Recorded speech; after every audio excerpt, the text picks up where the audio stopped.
the network for the AV industry. What are you listening to? This is AV. This is AVNation. This is AVNation.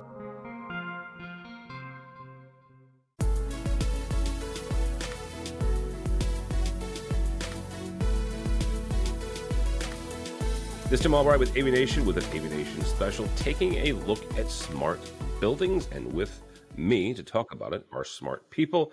First and foremost, Hannah Walker. Hannah is the COO of Sinclair Digital. Welcome, ma'am. Thank you. Thank you for having me. Absolutely. Also with us is Carol Everett Oliver. She is the CEO of CEO Communications as well as president of BICSI. Welcome, ma'am. Thank you. Nice to be here. And last but not least, Glenn Collinge. Glenn is from FSR. Welcome, sir. Thank you. So a couple of things, guys. Smart buildings has been around for a minute, both from the construction standpoint, but also from the AV standpoint.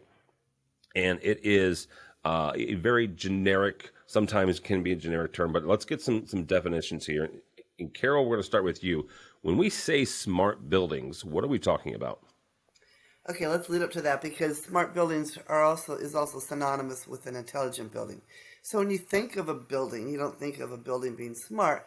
You think of the buildings with a lot of different building systems in them, right? So traditional buildings were running on proprietary software. They had different operating systems and a lot of different cabling types. In an intelligent building, and we're getting to the smartness, we are seeing more and more of these applications being integrated onto a common network through IP address and through structured cabling. So these integrated systems reduce human interaction because they can now operate on them, through their own integration, therefore making the building smart. So, like I say, intelligent buildings and smart buildings, they're often synonymous with each other. Anyway, the result is that by implementing integrated systems through a common network cabling, building owners are saving costs, both for the capital expense and the operating expense. For one thing, they're reducing the types of cabling and pulling just one IP copper or fiber cable to the applications for both data and power. And being able to monitor these systems to make them smart and without human intervention after they become smart, this can create a big savings on utilities. For example, using sensors to turn off lights or HVAC in unused spaces, that saves a lot of money. So this just makes financial sense. And this is why you're seeing a lot of people go towards designing and integrating and implementing smart buildings. In addition, by using network cabling and new technologies such as power over Ethernet and digital electricity, this results in even more savings of line power and energy usage, which also reduces the carbon footprint. So you can see why a lot of people are going towards intelligent smart buildings. I know that Hannah has some great examples that she'll give us on these new technologies and how they're being integrated. In fact, even recently, the implementation of a net zero facility. So by having all of these systems integrated, dashboards can be created to better monitor and control these systems. So this is why you see smart buildings are becoming smarter, because they can do this in the background without anybody sitting there, like the man behind the curtain. That's right. Carol, really quickly, could you define for us what a net zero building is? Well, I know that Hannah's going to talk about what basically a net zero means, that they're generating more power than they're using. So, for example, if Hannah wants to jump in and talk about that, but there's a facility that Sinclair Digital Group installed and designed the entire cabling system so that it was using solar. So solar panels on parking structures and on the top of the building, so they're actually using their own power. So let's say that city, they have a power outage, but this facility won't have a power outage because they've been generating their own and saving their own electricity. So basically net zero means they don't use any electricity, they generate their own. Is that right, Hannah? Yeah, so the reason that it's called net zero and not, zero energy or something like that is because the way that the system works is that their renewable source is solar. So if you think about a building, half the day there's not going to be any solar energy stored, right? So that doesn't mean the building doesn't work at night. What that means is that they produce energy during the day, they push that back into the grid, they store some, they push the rest back into the grid. And then they end up producing enough to where even though they're pulling energy for the utility at nighttime, they produce so much during the day that it actually makes a net, zero production. So that's what the term net zero comes from. And how you get there is by, one, creating a very insulated and sustainable building core so that you're not losing energy out of your windows or walls. The second thing that you do is you reduce your load inside the building. So everything in the hotel is electric, first of all. Cooking equipment, they've got a full commercial kitchen, no gas at all on property. So first you go all electric to actually, because if you just move a bunch of stuff over to gas, that's kind of an interesting way to do net zero. But they go all electric. Then they try to reduce their building loads as much as possible. And some of the ways they do that is with low voltage. We can talk about those systems in a little bit. And then they add the renewable source to offset that. So those are the three things that you have to do to become net zero. And we just completed a design in New Haven, Connecticut. It's actually open now. It's called the Hotel Marcel, where it's the first net zero hotel property that's out there.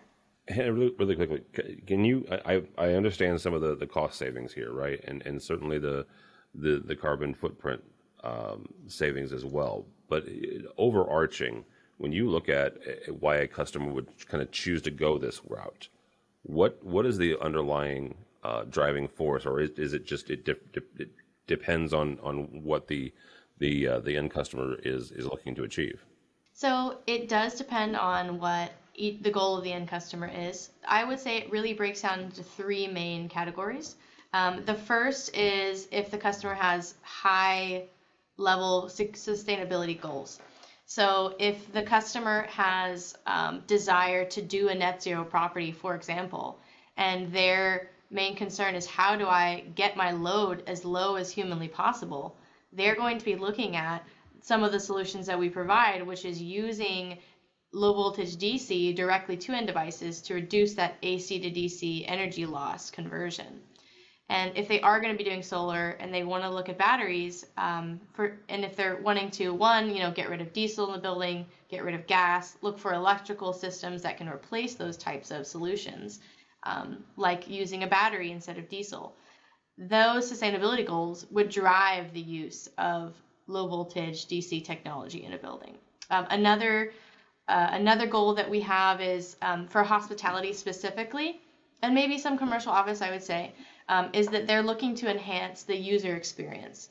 So for a guest, how can I capture the fact that all of these endpoints are now on one network and I can communicate with them across different systems? They're all on IP based. How can I use that data to give my guest the most amazing customer experience ever by, creating custom settings, letting them control everything with their mobile application?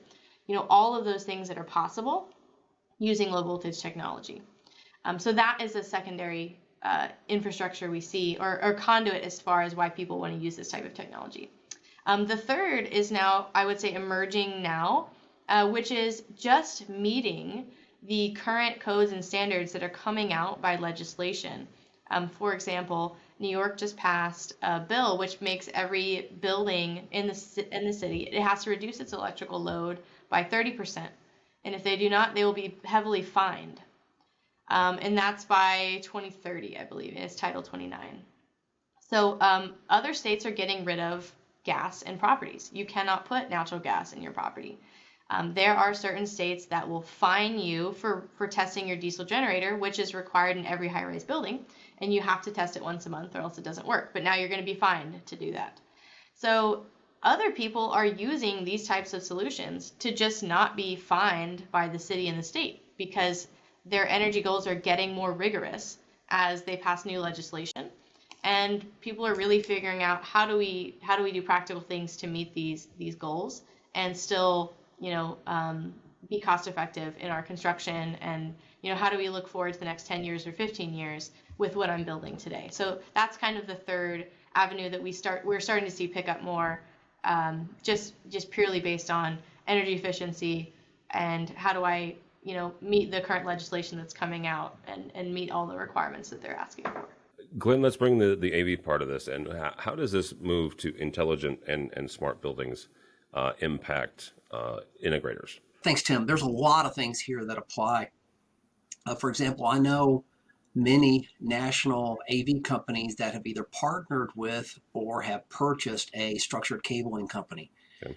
This gives them not only the ability to be in the building months, sometimes even a lot longer than that, ahead of where the AV is being considered, but it also gives them a comfort factor with, okay, I'm already doing the structured cabling. How about if I go ahead and I do your AV as well? Or you just pass along the line that that's something that you also do, and that business is also picked up. Almost all of the cabling today, though, at least 80% is category cable of some kind, whether it's 6, 6A, and we're going to be seeing more of category 8 here in the future as well. As these cables are being run by AV installation teams, the rules and regulations for how they do these things are the same for the telecommunications. They're the same for the access control. They're the same for the security. So these are other things that are being run into the same ladders or the same J-hooks or whatever services they've got to actually run that cabling. The same codes and best practices apply also for these same things. So there's no reason why they can't do these things. Also, as Hannah touched on, there's a company called VoltServer. I'll give them a plug here. That is a company that has come up with digital electricity. And this is something, Tim, if you haven't read up on it, you definitely need to. It'll change the way you look at a lot of things. And what they're doing is they are taking the AC power and converting it to DC and then running that over longer distances through some proprietary servers that they have, which allow you to be able to do a lot of things that Hannah was talking about that she and Sinclair Digital are doing today. It's absolutely fascinating. I was able to stay at one of the hotels, the Sinclair Hotel in Fort Worth, and it's amazing what you can do. You can, while you're showering, you can be listening to country music or your local news. It's all built into the actual mirror. You can control the temperature in the shower. All this is low voltage. There's no reason why AV technicians can't be trained on how to do all this. It's not super high tech, and it's also something that some of the industry leaders are saying today is going to be a multi-billion-dollar industry in about 10 years between the low voltage controls, whether it's window shades, window shears, of course the control, that type of thing. And if it gets to be that point where all these things, as well as the low voltage lighting, which is primarily PoE lighting, when those things start catching on, there's no reason why these low voltage integrators that are doing primarily AV can't change. And actually, this may be something that BICSI needs to take a look at, is to look more into broadening their spectrum. Glenn, really quickly, and Carol, you or Hannah, either one may have an insight on this.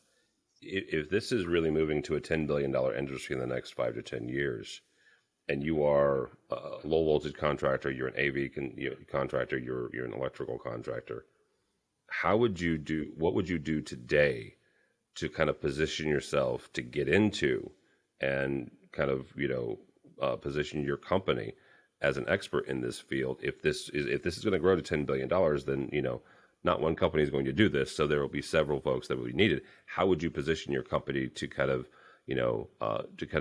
get into this? So one thing that I would say is to start looking for companies that design these types of systems, because right now, as a designer of these types of systems, the most difficult part that we have is the installation, because we're doing projects around the states. Not a lot of contractors are familiar with these types of systems. So there's a big need in the industry, and any new technology faces this problem where the installation can make or break an entire industry. Having bad installation jobs out there can really, we saw the same thing happen with VRF air conditioning It took much longer to get started in the United States than it has around the world because installers were unfamiliar and there was a lot of bad install jobs out there. So it really made the entire industry slow to pick up. So that's not something we want to see with low voltage happen.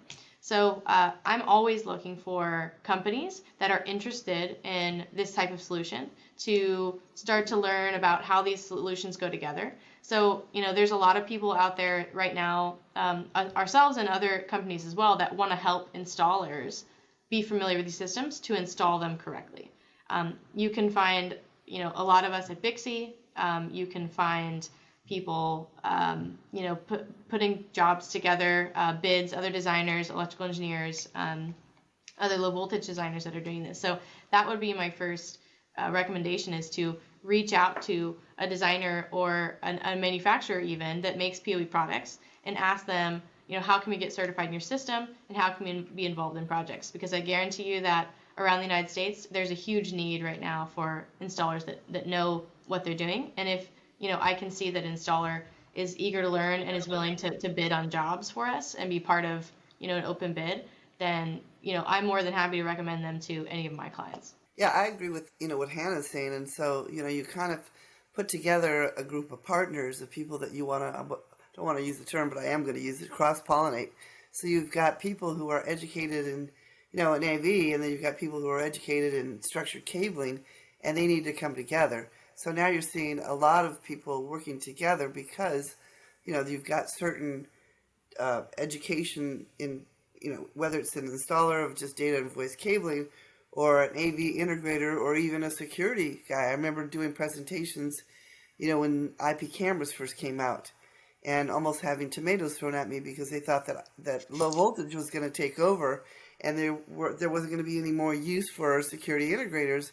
And I'm like, no. Well, we know how to install cable. We don't know how to set the camera up right. So there is a lot of partnerships going on, and I think that's how people need to get involved. And then also, learn about the cabling industry. We're finding, BICSI has education, training, certification, and they produce standards. And people find out about BICSI and they start taking these classes and they get trained. So, like Hannah says, there's a lot of bad installers out there. They haven't been trained properly.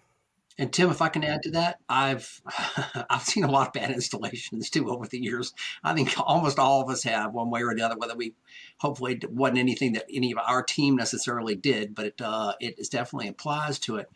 I'm also have seen. I had lunch with a guy Tuesday, who is primarily an AV engineer, and he is now working for a very large company that is more IT focused, but to help them get into the AV world on it, to help with their designs, especially in the low voltage areas. And there's no reason why some of the AV integrators can't look into getting a BICSI certified, like an RCDD, which is a Registered Communications Distribution Designer. RCDD is a big thing, and that's a big certification to get. If some of these AV companies could get some of these RCDDs on staff, they could also assist in getting that broad category of learning how to do these things and make it a much smaller picture for them. Something that FSR is also doing right now, we are offering a lot in our continuing education page on our website, which is fsrinc.com, and we're expanding that next year. We've got, 7 or 8 classes on there now. That's going to be considerably larger in the next few months, where we're going to be expanding that. And that's for AIA training for a lot of these things. So we're helping the architects also learn some of what Hannah specifically is saying that we're trying to get across to these people. I see people look at me when I talk about PoE lighting and some of the architect classes I give, and they look at me, it's like, so that's really going to be a big thing. And it's like, are you not listening about the power savings and the control and everything else? So we're doing the architectural training classes. We're doing the AV training classes for the CTS renewal points. We also have a BICSI certified class, and we're going to work on getting some more of those on as well. So we can also help train the AV people and let them know a lot of similarities of what they're doing now for, HD-based T, AV over IP, whatever that information is that they're using now in the AV systems, and apply that also to some of these other areas for more in the low voltage world. Yeah, and I think another place to learn about this and how to somebody get involved in this industry. Definitely go to the conferences like VICSA has Infocom. BICSI has two major conferences a year, and there are people now that are, that AV people are now exhibiting at the BICSI conference, and there are people like structured cabling manufacturers that are at the Infocom. So there's a lot of that, again, using that word, cross pollination going on. Even I've seen it at the NICA conference, which is electrical contractors. They had presentations there on low voltage cabling and power over Ethernet, and giving some education to electrical contractors, because again, the same things happening that happened when I talked about security cameras going onto a low voltage cabling system. We're seeing that electrical contractors going, wait a second, you're taking away our business because you can't put lighting in. That's our business. Well, not if you're running PoE over it and you're using the IP cable. So there is a lot of I would say there's got to be a lot of collaboration between trades. Yeah, I like, Carol, I like your use of cross pollination, because I'm a big fan of it. Glenn, really quickly, you've mentioned this a little bit, but what is the future of the intelligent building, of the smart building, and the AV portion when it comes to these new projects? Well, I think we're going to be seeing a lot of changes, and some of this is going to be directly about the AC and how much AC power that is actually going to be needed in these facilities. I think we're going to be seeing in the future a lot more products that are available to be powered by DC directly, whether it's with a RJ45 jack. I mean, you can already do that now with a lot of displays with the power connection and the HDMI. That was a standard 1.3, I think. For that ability, and I think that applies up to a lot of the 60-inch displays today. So we're going to be seeing a lot more of that. And as a matter of fact, I was at a Walmart the other day, and I saw a monitor and the security camera, and they were both being powered by low voltage. There was no power there at all. So this is one big change. And why do you want that have to add that conversion into it also? It's not just the cost. It's the heat. It's the other processes that actually also break that down to make it that much harder to get the system out there. Where again, just something simple like DC will allow you to do it. And PoE, by the way, is also is a world standard. So that's something that is everywhere. And so if you started making products for that with the PoE power connection, you're good. And there's also changes in the future, I'm sure, going to be coming to PoE that are going to be allowing higher current needs to be taken care of for those same things. The thing with PoE, and what you just mentioned there, is reminiscent of somebody who's been in radio and broadcasting for years. 30 years ago, we had to worry about NCSC and CCAM and PAL, whereas today you don't necessarily have to concern yourself with that. So that is an interesting correlation. Carol, you mentioned the fact that BICSI has education. We talked a little bit about that, but walk somebody through, if they're an AV integrator and they're listening to this and they're like, this sounds interesting, how do I get started with BICSI? Where do I go? What's kind of the first steps? I would certainly have them go on the website and take a look at the classes they offer, and also the certification. Again, going to their conference, the big one's coming up in early February. Looking at that, the thing about the BICSI standards that makes it different than the other standards that are out there, because someone goes, oh, I can have to go to IEEE to look at what are the definition of the electrical properties and what are the different levels of power over Ethernet, how much power does this generate, and that can be really, really confusing. And then TIA, they actually define the category twisted pair and fiber cabling, like which cable is best for which application. But in this situation, there's no one size fits all, right? Because cable selection is based on bandwidth and distance and application requirements. topology, and of course cost. So BICSI, being the ICT, it stands for Information Communications Technology Association, pretty much combines all of these other standards and puts it into documents that are focused on the design and the installation. So they also have manuals in the classes. So if anyone wants to know about, gee, maybe I should become an RCDD. By the way, I think, Hannah, she got involved in this industry and boom, I think within a year she had her RCDD because she became ingrained in this industry, and that's the way to do it. There is a standard called the 007 from BICSI, and it's really specific to the intelligent building design and installation. So, I would certainly start with that if they're going to get involved. And the 007 has chapters on the different applications like access control and Wi-Fi and security cameras, and how do they integrate with each other. So that's a really good place to start. How do I design my layout? And how do I design my telecommunications room? Because now all of these things are going to be in one telecommunication room or maybe two. So it really gives layout. So I would certainly go there and look at that. In AVICSA, they have certifications. They have their CTS and CTSI, but they are working with BICSI to make sure that the installation is going to work, because you can't just pull any cable or any category 5E or 6 or 6A cable. You need to make sure that it's going to be working with that end device. And as Glenn said, and I really like that, Glenn, that you put a plug in there. So Glenn and at FSR, they're doing a lot of educational courses. So look at the manufacturers. They have a lot of these courses as well. FSR is one of them. The cable and connectivity manufacturers have these courses.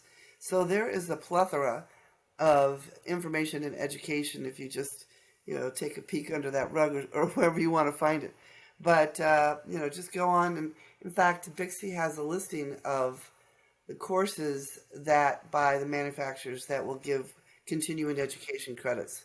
And, you can go in there and just pull up an hour course and at least get some taste of what this is all about. And Tim, if I can throw in one more quick thing there, there's also a lot of free webinars out there that you can watch. I was looking at some today from NECA that were specifically about low voltage and some of the new standards, especially with the new Inflation Reduction Act. There's a lot of incentives out there for new buildings and also for new installation people. They're actually requiring apprentices in some of these applications to be brought on to have new hirees involved with this. So there's a lot of free information out there in the internet by reputable sources. It's not like YouTube where you watch it. I've never done this before, but here's how I do it, which makes almost all of us kind of get really kind of nervous. But there are good applications for training out there that are at no charge, like our webinars.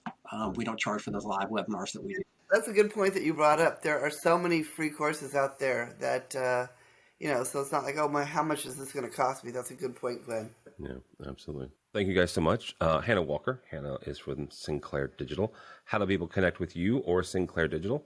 So you can go to our website, sinclair-digital.com. You can connect with us on LinkedIn. We're also on there. Or feel free to email me just at hannah@sinclair-digital.com. Carol Everett Oliver, CEO from CEO Communications, but also with BICSI. Carol, you promote either one or both. How do people connect with you in general? Okay, so BICSI is an association, so I'm the president of the board of directors, so I'm the chair of the board of directors. So that's how it works. When you're on a board of directors, you don't get paid for it, but it's a great volunteer, and I just kind of worked my way up the ranks. I do have a BICSI email address, so it's coliver@bicsvolunteer.net. My company, so I am an ICT consultant, and so my company's name is CEO Communications. That stands for Carol Everett Oliver. But I'm the CEO of my own CEO. But my address is CEO@ceocom, that's with 2 M's.com. Glenn, thank you so much. Appreciate your time. How do people connect with you or FSR? I'm at G2 at FSRinc.com. And of course, you can also reach me through looking through information on the FSR website, www.fsrinc.com. All right, very good. Thank you all so much. For us, for AVNation, go by our website, avnation.tv. That's avnation.tv. And find more specials just like this all over the website. All that and more at avnation.tv. That's avnation.tv.